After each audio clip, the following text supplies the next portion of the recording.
حال ہی میں ایک کتاب چھپی ہے، ڈاکٹر سید رضوان علی ندوی، وہ محقق ہیں تاریخ کے، انہوں نے بڑی تاریخی تحقیق کے بعد جو باتیں بیان کی ہیں وہ میں آپ کے سامنے رکھ رہا ہوں۔ عرب میں جنوب مغرب کی کونے میں جہاں یہ یمن بھی آباد ہے، اس کے اوپر نجران ہے، اسی علاقے میں یمامہ کا علاقہ کہلاتا ہے۔ یہاں ایک قبیلہ آباد تھا بنو تمیم۔ یہ جو لوگ تھے بڑے کرخت مزاج، جنگجو، اکھڑ، ضدی، اور جس بات کو ایک دفعہ مان لے اس پر اڑ جانے والے اور مر مٹنے والے۔ یہیں سے فتنہ پہلا اٹھا تھا۔ سب سے بڑا جو نئے جھوٹے نبی کھڑے ہوئے تھے ان میں سب سے بڑا تو مسلمہ کذاب تھا، یہی تو علاقہ تھا۔ اور اس کے خلاف اس فتنے کی سرکوبی میں کتنے صحابہ، 1200 صحابہ ایک جنگ کے اندر شہید ہوئے، جن میں 500 جو ہیں وہ حفاظ تھے رضی اللہ تعالیٰ عنہ اجمعین۔ تو یہ لوگ جو یہ تھے بڑے زوردار تھے۔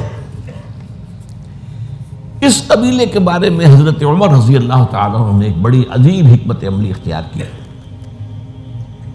ان کو وہاں سے اکھاڑ کر اور ایران کی سرحدوں پر آباد کر دیا، اب جہاں پر جہاد ہو رہا تھا، تاکہ ان کے اندر جو یہ جنگجوئی ہے یہ اب اس مقصد کے لیے استعمال ہو، اب وہ دارالاسلام کی توسیع کے مقصد کے لیے استعمال ہو، اور وہ ہوئی۔ حضرت عمر نے 2 چھاؤنیاں بنائی تھی رضی اللہ تعالیٰ، کوفہ اور بصرہ، کیونکہ ظاہر بات ہے کہ اب جو اسلام کا دائرہ پھیل رہا تھا اور اسلامی حکومت پھیل رہی تھی، اور زیادہ تر جو ہے مشرق کی طرف پھیل رہی تھی، ایران اور خراسان وغیرہ کی طرف، تو اب مدینے سے اس کا کنٹرول اتنا آسان نہیں تھا، فاصلہ تھا، تو چھاؤنیاں بنائیں تاکہ یہ اس سرحد کے اوپر یہ موجودہ مرکز رہے یا فوجیں موجود رہیں، کہیں کوئی بغاوت ہو تو اس کو کچلنے کے لیے وہ قوت فوری طور پر دستیاب ہو سکے۔ یہ لوگ ہیں کہ جو عبداللہ ابن سبا کی فتنے سے سب سے زیادہ متاثر ہوئے۔ ان کی مزاج میں وہ کڑھی تو تھی نا۔ حضرت عمر بھی ان کا جو ایک مضبوط کنٹرول تھا انہیں دبائے رکھا ہے، اور ان کا رخ جو ہے ایک دوسری طرف موڑ کر اس سے اسلام کو فائدہ پہنچایا۔ لیکن اس کے بعد جب فتنہ جو آیا یہ عبداللہ ابن سبا، تو سب سے بڑھ کر یہی لوگ اس کے ماننے والے، اور انہی میں سے وہ لوگ تھے جنہوں نے جانیں بھی دے دی ہیں، جنہیں حضرت علی نے زندہ جلایا ہے، اس لیے کہ وہ کہتے تھے کہ علی خدا ہے۔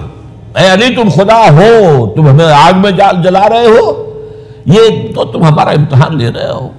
وَلَنَبْلُوَنَّكُمْ بِشَيْءٍ مِّنَ الْخَوْفِ وَالْجُوعِ وَنَقْصٍ مِّنَ الْأَمْوَالِ وَالْأَنفُسِ وَالثَّمَرَاتِ۔ اب وہ اس آیت کو اپنے اوپر منطبق کر رہے ہیں۔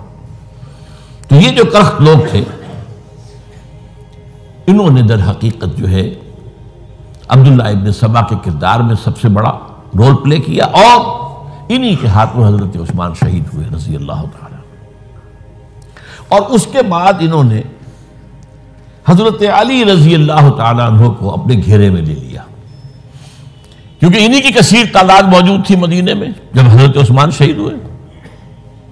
اس کے بعد اب ظاہر بات ہے کہ کوئی نہ کوئی تو خلیفہ ہونا چاہیے تھا۔ حضرت طلحہ سے کہا گیا، انہوں نے معذرت کر لی، حضرت زبیر سے کہا گیا، انہوں نے معذرت کر لی۔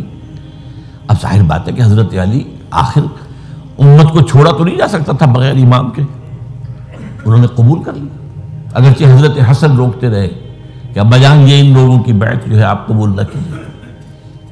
حضرت حسن تو ان میں سے ہے جو حضرت عثمان کے دروازے پر کھڑے تھے پہرے دار کی حیثیت سے، حسن اور حسین رضی اللہ تعالیٰ عنہ، انہیں تو معلوم تھا فتنہ جو کون لوگ ہیں۔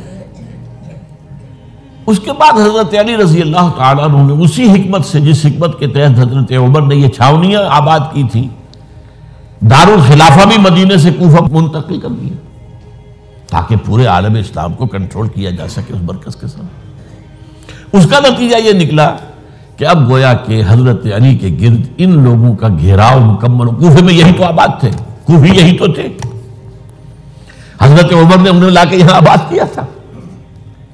جب حضرت علی نے کوفے کو اپنا دارالخلافہ قرار دیا تو گویا کہ ان کا پھر عمل دخل بہت بڑھ گیا۔ ایک طریقے سے یوں کہا جا سکتا ہے کہ انہوں نے اب حضرت علی رضی اللہ تعالیٰ عنہ کو اپنے محاصرے میں لے لیا۔ چنانچہ جنگ جمل کے موقع پر یہ ہوا ہے کہ صلح ہو گئی تھی، حضرت عائشہ رضی اللہ تعالی عنہ کے جو نمائندے تھے اور ادھر سے حضرت علی، صلح ہو گئی تھی، طے ہو گیا تھا کہ ہاں قاتلین عثمان کو جو ہے اس کو سزا دی جائے گی، قصاص لیا جائے گا حضرت عثمان کی قتل کا۔ لیکن ان لوگوں نے 10,000 آدمی کھڑے ہو گئے کوفے کے اندر، ہم سب قاتل ہیں عثمان کے، لو قصاص ہم سے اگر لے سکتے ہو، جس کے نتیجے میں اور انہوں نے جنگ شروع کر دی۔ اور جب جنگ شروع ہو جائے تو پھر اس کے بعد تو کوئی نہیں دیکھ سکتا کیوں شروع ہوئی، کیسے شروع ہوئی، کس نے شروع کی۔ اب تو یا مارو یا مرو، دو ہی باتیں ہوتی۔ 10,000 مسلمان ایک رات میں شہید ہوئے جنگ جمل میں۔ اب اس کے بعد حضرت علی رضی اللہ تعالیٰ عنہ کی خلافت جو ہے حضرت امیر معاویہ نے ماننے سے انکار کر دیا۔ جب تک قاتلین عثمان کو سزا نہیں دیتے ہم بیعت نہیں کریں گے۔ یہ نہیں کہ دعویٰ کیا ہو کہ میں خلافت کا حقدار ہوں، یہ نہیں، لیکن یہ کہ آپ کو ان کو سزا دینی چاہیے۔ اب یہ تھا وہ مخمصہ جس میں حضرت علی رضی اللہ تعالیٰ عنہ وہ فرماتے تھے تم میرا ساتھ دو تو میں ان قاتلین عثمان سے سزا جو ہے ان کو سزا دے سکتا۔ ادھر انہیں پتا تھا کہ میں سرنڈر کرتا ہوں تو مجھے علی تک تو پہنچنے کوئی نہیں دے گا، راستے میں ختم کر دیں گے رضی اللہ تعالیٰ عنہ۔ تو یہ پیچ تھا ایک جو ایسا پڑا ہے۔ اب اس میں جب حضرت معاویہ اور حضرت علی کے مابین فیصلہ کن جنگ ہوئی، جنگ صفین جسے کہتے ہیں، جس میں 70,000 مسلمان ایک دوسرے کی تلواروں، تیروں، نیزوں سے قتل ہوئے۔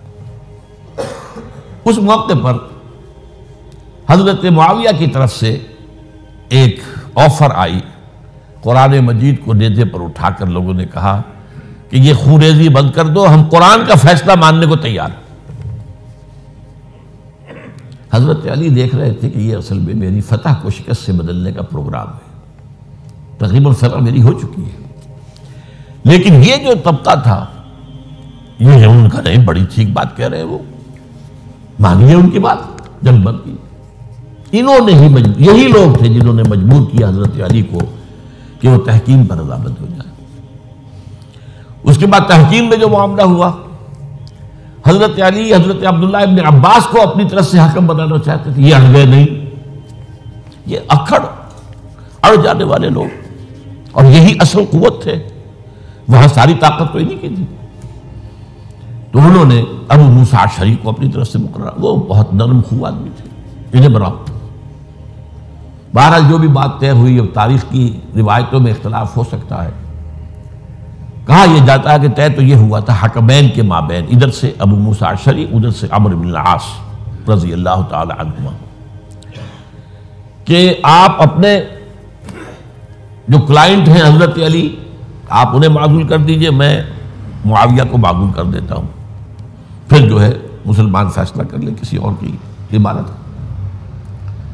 انہوں نے کھڑے ہو کے کہہ دیا میں علی کو معزول کرتا ہوں، اور عمرو بن العاص نے کہا کہ میں معاویہ کو قائم کرتا ہوں۔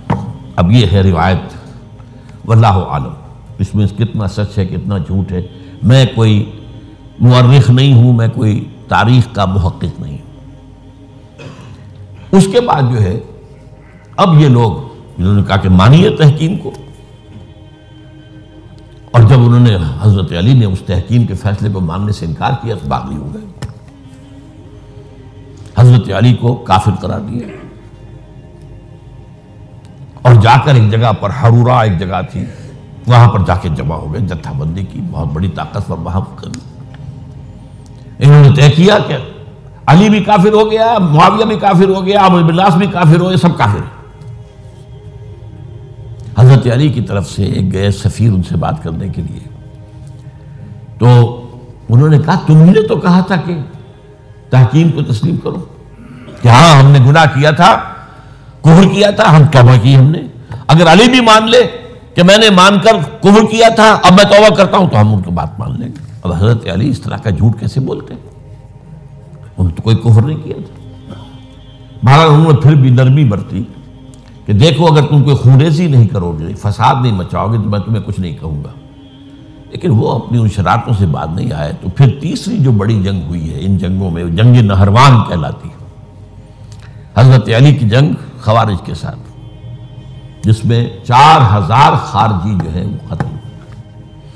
اور یہ بات اب آپ نوٹ کر لیجئے کہ یہ لوگ جیسا کہ اکھڑ بھی تھے لیکن اپنی بات پر ڈٹ جانے والے تھے، لیکن ساتھ ہی دیندار بھی تھے، نمازی اور روزے دار بھی تھے۔ یہ اس طرح کے لوگ نہیں تھے کہ جو فاسق اور فاجر ہو، بس یہ مزاج کا ایک ہے جس بات دل میں بیٹھ گئی اڑ گئے۔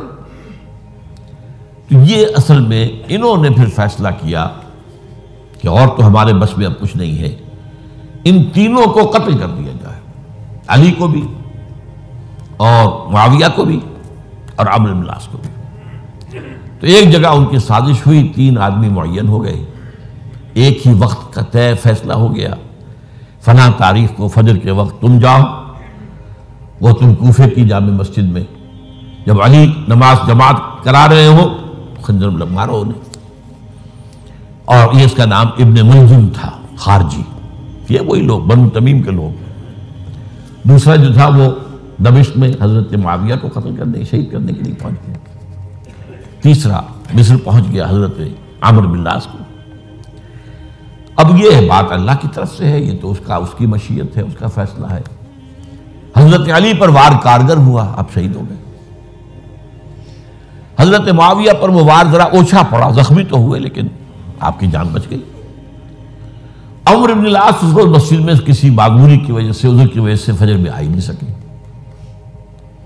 لہذا حضرت علی کی شہادت ہو گئی۔ اب یہ ہے اصل پس منظر، کن لوگوں نے کیا شہید، اصل میں وہ سمجھ لینے کی بات ہے۔ یہ خوارج نے شہید کیا، لیکن خوارج کا فتنہ سبائی فتنے ہی کا آف شوٹ ہے، اسی کے ذیل میں ہے، اسی کی ایک شاخ ہے، اسی کا ایک نتیجہ ہے۔ یہ خوارج جو ہے بعد میں بھی ان کی مسلسل جو ہے وہ جنگیں رہی ہیں۔ بہرحال اس صورتحال کو یہ سمجھ لیجئے کہ یہ خلفائے ثلاثہ رضی اللہ تعالی عنہ، حضرت عمر شہید، عثمان شہید، علی شہید۔ عجیب بات ہے کہ تینوں کا نام عین سے شروع ہوتا ہے، عمر عین سے، عثمان عین سے، علی عین سے، تینوں شہید ہوئے ہیں۔ لیکن یہ کہ یہ ہے تاریخی پس منظر۔ اب اس کے بعد میں صرف آپ کو چند اشارے دوں گا، میں نہیں چاہتا کہ اس سے آگے کوئی تفصیل سے گفتگو ہو۔ حضرت علی کی شہادت کے بعد لوگوں نے، جبکہ ابھی حضرت علی زخمی تھے، انتقال نہیں ہوا تھا، آپ سے پوچھا کہ ہم حسن کے ہاتھ پر بیعت کر لیں رضی اللہ تعالیٰ۔ آپ نے فرمایا نہ میں تمہیں اس کا حکم دیتا ہوں اور نہ روکتا ہوں، یہ تمہارا معاملہ ہے، امر المسلمین ہے، مسلمان فیصلہ کر لیں جس کو چاہیں۔ چنانچہ حضرت حسن رضی اللہ تعالیٰ عنہ کے ہاتھ پر بیعت ہو گئی۔ اب معاملہ ٹھہرا حضرت حسن اور حضرت معاویہ کے مابین۔ 6 ماہ خلافت رہی ہے حضرت حسن کی رضی اللہ تعالیٰ، اور میں انہیں 5واں خلیفہ راشد مانتا ہوں۔ ابو بکر، عمر، عثمان، علی، حسن، انہوں نے کوئی اپنی قوت سے خلافت حاصل نہیں کی تھی، بلکہ مسلمانوں نے انہیں خلیفہ بنایا تھا۔ لیکن یہ اس قدر صلح جو انسان تھے، بہت نرم طبیعت کے انسان، جب انہوں نے دیکھا کہ یہ تو پھر خوریزی کا معاملہ ہو رہا ہے، ابھی معاویہ کے پاس 40,000 کا لشکر تھا، ان کے پاس بھی بڑا لشکر موجود تھا، بلکہ 40,000 ان کے پاس تھا، حضرت معاویہ کے پاس اس سے بڑا تھا۔ انہوں نے صلح کر لی حضرت معاویہ سے رضی اللہ تعالیٰ، اور وہ حدیث ان کے حق میں جو ہے پیشن گوئی تھی وہ پوری ہو گئی کہ حضور نے فرمایا تھا میرا یہ بیٹا مسلمانوں کے 2 گروہوں کے مابین صلح کرائے گا۔ یہ سن 41 ہجری کا واقعہ ہے، جب صلح ہو گئی اور حضرت حسن دستبردار ہو گئے اور امیر معاویہ کو اب خلیفہ تسلیم کر لیا گیا۔ اس کو عام الجماع کہتے ہیں، یعنی وہ انتشار اور تفرقہ جو صبائی فتنے سے شروع ہوا تھا، اگرچہ اس کا نقطہ آغاز تو بالفعل بنا شہادت عثمان، پھر وہ جنگ جمل اور جنگ صفین اور جنگ نہروان، اور اس کا ایک نتیجہ جو نکلا وہ کیا تھا کہ اسلامی حکومت کی حدود کی جو توسیع ہو رہی تھی وہ عمل رک گیا۔ وہ تو خلفائے ثلاثہ، اب یہ ثلاثہ میں گن رہا ہوں، حضرت ابوبکر، حضرت عمر، حضرت عثمان، ان کے دور میں ساری توسیع ہوئی، فتوحات ہوئی۔ حضرت علی کا دور جو ہے سارا خانہ جنگی کی نظر ہو گیا. وہ خلیفہ راشد ہیں، اس میں کوئی شک نہیں ہے، بہت عظیم شخصیت ہے، ہمارے نزدیک صحابہ کرام میں سوائے 3 کے سب سے بڑھ کر ہیں، سب سے افضل ہیں. ہاں ابو بکر، عمر، عثمان ان سے افضل ہیں ہمارے نزدیک. خلافت جو ہے خلفاء کے مابین ترتیب فضیلت جو ہے وہ ترتیب خلافت کے مطابق اہل سنت کے نزدیک، لیکن باقی ہزاروں صحابہ میں تو سب سے اونچے ہیں. اس حوالے سے حضرت علی کا کوئی قصور نہیں ہے رضی اللہ تعالیٰ، ان کی کوئی کوتاہی نہیں ہے. انہیں خلافت ملی ہی ایسے پرفتن دور میں ہے. اگر کہنا جو ہے اگرچہ روکا گیا ہے کہ یہ کلمہ لو مت استعمال کیا کرو، اگر یوں ہوتا تو یوں ہو جاتا، لیکن یہ کہ بہرحال ہمارا سوچنے کا ایک انداز ہے. اگر حضرت علی کو اول دور میں خلافت ملی ہوتی تو ان کے کچھ اور نتائج اور ہوتے. اب یہ پرفتن دور کے اندر خلافت ملی، خانہ جنگی ہو رہی، اور جو حالات میں نے آپ کو بتائے ہیں، ظاہر بات ہے کہ وہ دور جتنا نہ ذرائع آمد و رفت ایسے تھے، نہ ذرائع مواصلات ایسے تھے، نہ کمیونیکیشنز ایسی تھیں. وہ تو یوں سمجھیے کہ دارالخلافہ کے اندر کے حالات جو ہیں بس وہیں پر فیصلہ ہو رہا تھا. یا پہلے مدینے میں ہوا، حضرت عثمان شہید ہوئے، اور یا پھر کوفے میں ہو گیا. وہ تو اصل جو بھی طاقت اس مرکز کے اندر جس کے پاس طاقت تھی، اسی نے جو بھی اپنا فیصلہ ہے وہ منگا لیا. بہرحال یہ جو حضرت حسن نے مصالحت کی ہے، جس کی بنا پر ہم تو انہیں سلام کرتے ہیں، ان کا احترام کرتے ہیں. انہوں نے خانہ جنگی ختم کی، فساد جو ہے اس کی جڑ کاٹ دی، تعامل جماعت ہو گیا، اب امن ہو گیا. اور نوٹ کیجئے اس کے بعد 20 برس تک امیر معاویہ کی حکومت رہی ہے. 20 برس اور کامل امن رہا ہے. اس میں یہ بھی ہے کہ ان کے تدبر کو بھی دخل حاصل تھا. یہ بھی ہے کہ انہوں نے کچھ طاقت کا استعمال بھی کیا. یہ بھی ہے کہ انہوں نے دل جوئیاں بھی کی لوگوں کو، جس کو ہم کہتے ہیں مؤلفۃ القلوب، جو زکوٰۃ کے مسائل میں شامل ہے. کچھ لوگوں کی کے شر سے اس کو روکنے کے لیے ان کو جو ہے کچھ زکوٰۃ میں سے پیسہ دیا جائے وغیرہ وغیرہ. مؤلفۃ القلوب، تالیف قلب کے لیے. بہرحال نتیجہ یہ ہے. تاہم یہ جان لیجئے کہ حضرت معاویہ صحابی رسول ہیں، ہم ان کو تسلیم کرتے ہیں، لیکن ان کی خلافت کو خلافت راشدہ ہم نہیں مانتے، اس لیے کہ وہ انہوں نے اپنی طاقت سے حاصل کی. میں نے اسی لیے کہا حضرت حسن رضی اللہ تعالیٰ عنہ کی خلافت راشدہ ہے، لیکن حضرت معاویہ کی خلافت راشدہ، اگرچہ اس میں عمل رہا. اور وہ جو عمل رک گیا تھا، وہ جو مزید توسیع دارالاسلام کی، وہ دوبارہ شروع ہو گیا. خراسان کی طرف پیش قدمی شروع ہو گئی. ادھر پہلا بیڑا بنایا حضرت معاویہ نے رضی اللہ تعالیٰ عنہ، اور یہ بحیرہ روم کے بعد جزائر کو فتح بھی کیا. انہی کے زمانے میں مسلمان فوجی جو ہیں استنبول تک پہنچ گئے، قسطنطنیہ کی فصیل تک پہنچ گئے. اگرچہ فتح نہیں ہو سکا قسطنطنیہ اس وقت، وہ تو بعد میں کئی 100 سال بعد ترک جو خلیفہ تھا اس کے ہاتھ میں فتح ہوا، محمد فاتح. لیکن یہ کہ باہر پہنچ گئے تھے وہاں تک، یہ عمل بھی شروع ہو گیا. لیکن انہی لوگوں نے حضرت حسن کو گالیاں دی اس کام پر کہ تم نے صلح کیوں کی. امیر الکافرین کہا، امیر المنافقین کہا، اور انہیں خطاب یا آر المومنین، اے مومنوں کے لیے آر کی کا اور شرم کے باعث. اور ان کے خیمے پر حملہ کیا، اسے جلایا. ان کی جان کے در پہ تھے کہ تم نے صلح کیوں کی. یہ اکھڑ لوگ، یہ لوگ، اس کے بعد میں صرف اشارہ کر رہا ہوں، یہی لوگ تھے اصل میں جو 20 برس کے بعد پھر جو حادثہ سانحہ کربلا ہوا ہے اس کا مین کردار یہ تھا. صرف چند جملے اس وقت کہوں گا. سانحہ کربلا پر میرا کتاب جو موجود ہے وہ آپ پڑھیے. حضرت معاویہ رضی اللہ تعالیٰ عنہ کو مغیرہ ابن شعبہ ایک بزرگ صحابیوں میں سے تھے، انہوں نے مشورہ دیا کہ دیکھیے آپ کی خلافت سے پہلے 4 برس تک خانہ جنگی رہی، 1 لاکھ کے قریب مسلمان ایک دوسرے کی تلواروں سے ختم ہو گئے. اب اگر وہ زمانہ گزر گیا، کبار صحابہ تو فوت ہو چکے، بڑے صحابہ تو گئے، اب تو یہ نو مسلم جو فتح کے بعد ایمان لائے یا اس کے بعد ایمان لائے جبکہ سورہ توبہ کی آیات نازل ہو گئی، اب تو یہ لوگ، یا پھر اب نئے لوگ جو مفتوحہ علاقے میں ایمان لا رہے ہیں، مسلمان ہو رہے ہیں۔ لہٰذا اب وہ جو مسلمانوں کا ایک نظام خلافت راشدہ کا تھا، اگر اس کے پیچھے کسی مضبوط قبیلے کی طاقت نہ ہو تو وہ مرکزیت قائم نہیں رکھ سکے گا۔ لہذا آپ یزید کو اپنا ولی عہد مقرر کر دیں۔ حضرت معاویہ کچھ رہے متردد، لیکن بعد میں ان کی سمجھ میں یہ بات آ گئی۔ یہاں یہ نوٹ کر لیجئے کہ میں یا آپ حضرت معاویہ کے فیصلے سے اختلاف کر سکتے ہیں، ان کی نیت پر حملہ نہیں کر سکتے، وہ صحابی ہیں۔ الصحابۃ کلھم عدول، ان کی نیت یہی تھی، مسئلہ سمجھی اس میں کہ وہی امن جو ہے وہ برقرار رہے۔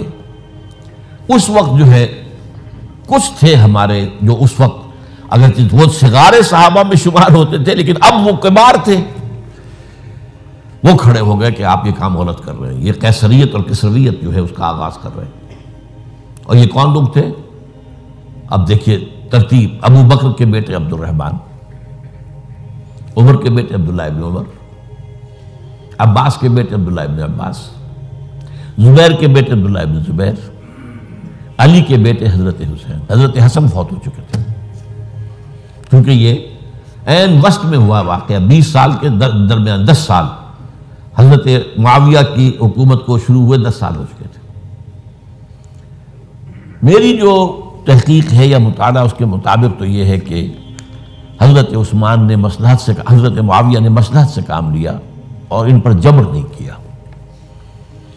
لیکن انہی ندوی صاحب نے کچھ لکھا ہے کہ بالجبر بھی ان سے بیعت لے لی، بیعت ولی عہدی۔ مجھے اس سے اختلاف ہے، یہ حضرات ایسے نہیں تھے کہ جو بالجبر بیعت کرنے والے ہوں، میں اس کو ماننے کو تیار نہیں۔ بہرحال یہ حضرت، میرے نزدیک حضرت معاویہ نے جبر نہیں کیا، زبردستی نہیں کی۔ لیکن جب حضرت معاویہ کا انتقال ہو گیا، اب جو ہے معاملہ یہ پیدا ہو گیا کہ آپ بیعت کریں نہ کریں تو پھر جو ہے باغی شمار ہو گئے۔ عبد الرحمن ابن ابو بکر رضی اللہ تعالی عنہما وہ فوت ہو چکے تھے، اب 4 رہ گئے تھے، عبداللہ ابن عمر، عبداللہ ابن عباس، یہ دونوں تھے جو عمر میں بڑے تھے، عبداللہ ابن زبیر اور حسین ابن علی رضی اللہ تعالی عنہ۔ ان چاروں نے کہا کہ کام غلط ہوا ہے یہ، لیکن اس کے بعد ایک تفریق ہو گئی۔ یہ جو دونوں بزرگ تر تھے، حضرت عبداللہ ابن عمر، عبداللہ ابن عباس، ان دونوں نے کہا کام تو غلط ہے لیکن ایسا نہیں ہے جس کی بنا پر خونریزی کرائی جائے، مسلمانوں کا خون بہے، بغاوت کی جائے، ایسا نہیں۔ مطلب یہ کہ اس کے اندر مصلحت کا تقاضا یہ ہے کہ اس وقت جو ہے اس کو تسلیم کر دیا جائے۔ لیکن یہ جو دو نوجوان تھے، ان کے اندر، نوجوان نہیں کہ وہ جوان تھے ماشاءاللہ، لیکن یہ کہ جوش زیادہ تھا، یہ اڑ گئے کہ نہیں، ہم اس غلطی کو اب نہیں چلنے دیں گے۔ حضرت عبداللہ ابن زبیر اور حسین ابن علی رضی اللہ تعالیٰ عنہ۔ اب دیکھیے اصل فیصلہ کن بات کیا ہوئی۔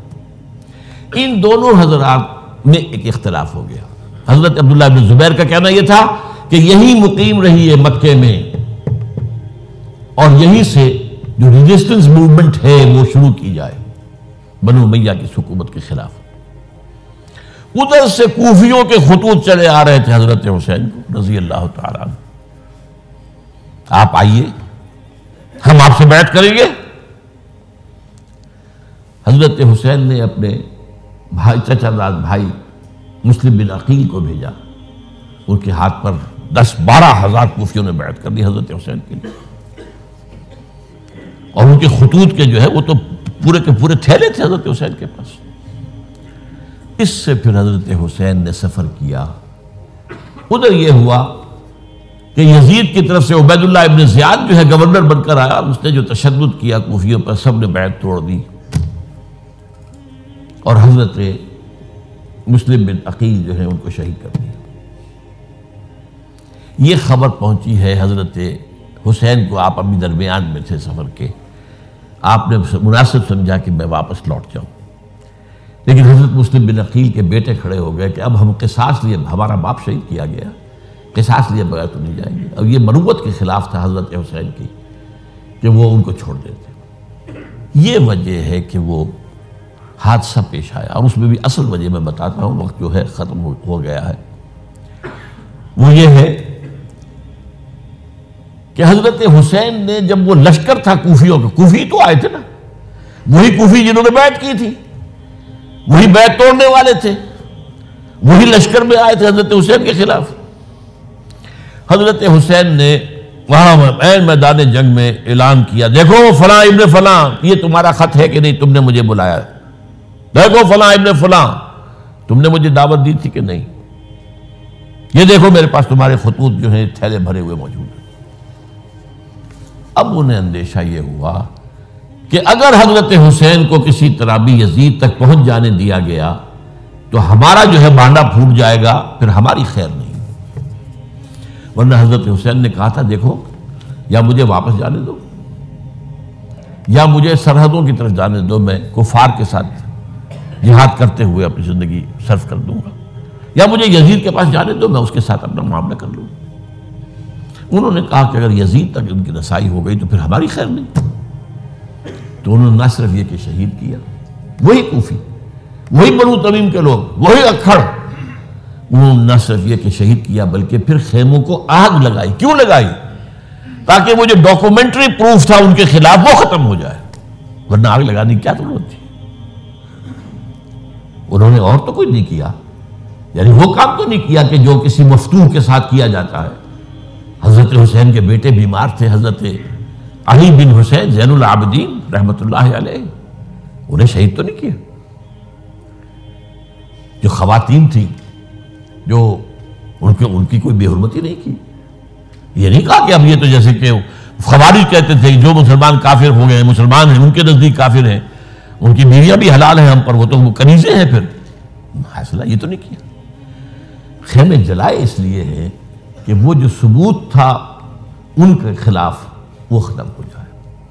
یہ حادثہ فاجعہ بھی در حقیقت اسی سلسلہ سبائیہ، وہ فتنہ جو ہے اسی کا اس کی ایک کڑی ہے۔ یہ ہے وہ ہماری تاریخ کے جو ہمارا صدر اول ہے، اس میں جو یہ شہادتیں ہوئی ہیں ان کا تاریخی پس منظر۔ آج اسی پر اکتفا کر رہا ہوں۔ اقول قولی ھذا واستغفر اللہ لی ولکم ولسائر المسلمین والمسلمات۔